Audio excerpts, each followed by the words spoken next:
Bowers and Wilkins.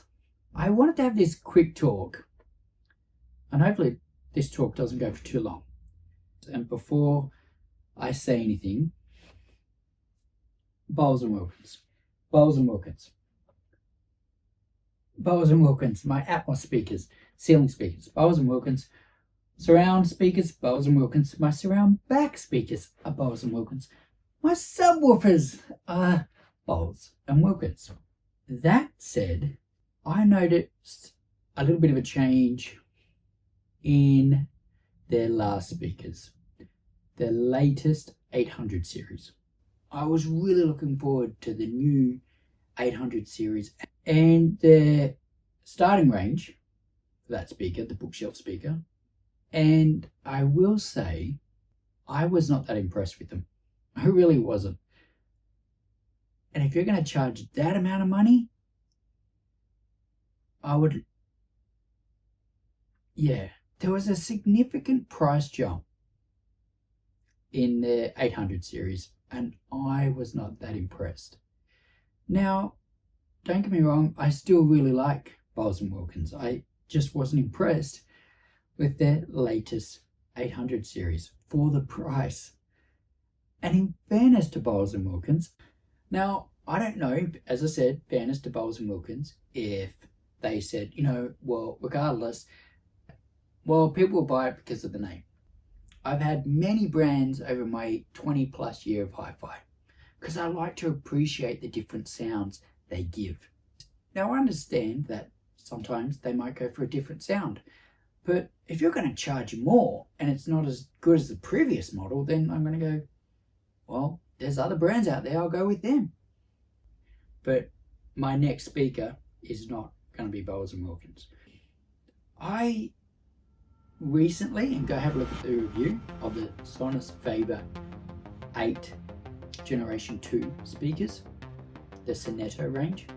They were $15,000, and I thought they completely blew the entry-level 800 bookshelf speakers completely out of the water.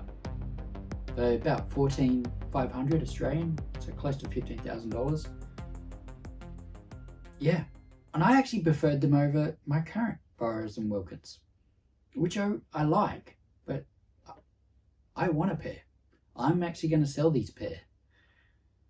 But where I'm going with this is I just think they're too much price-wise. But at the same time, if you like them, that's awesome. Keep liking them. I'm not here to change your mind. This is just purely my opinion, and I'm sharing it with you. I wasn't that impressed with their last 800 series, and for the price as well. I would probably easily go other brands. Now, with their new acquisition going on, Harman International, which is a Samsung brand, well, Samsung own them, I really hope to see some awesome things.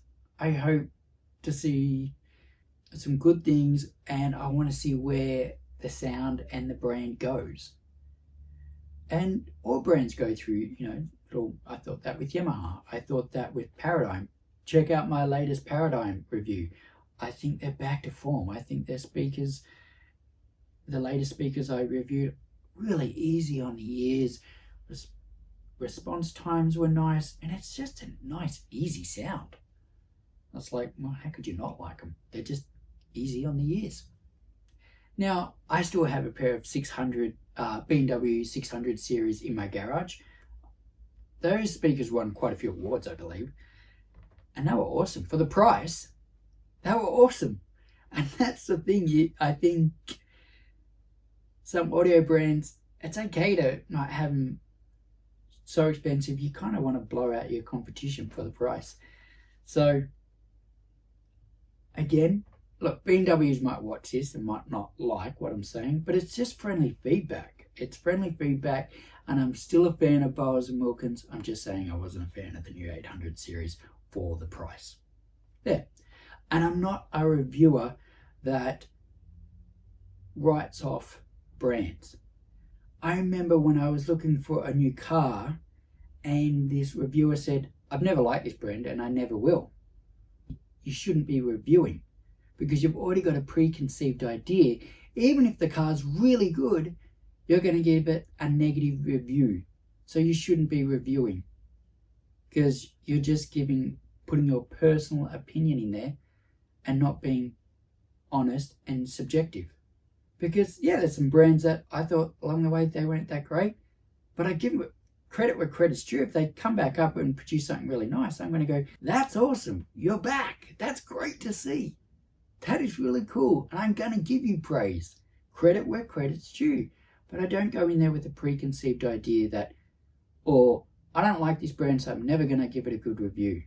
It's like, well, don't review things. So I'm not going to do that with Bowers and Wilkins. I reached out to Sound United. I wanted to have a look at some of their Polk speakers. I think they're really good value for money. They don't cost a lot, and they produce quite a good sound.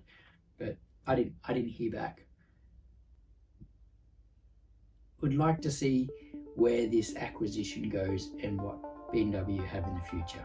I honestly do, and I wish them all the best. And what I'm saying is just friendly feedback.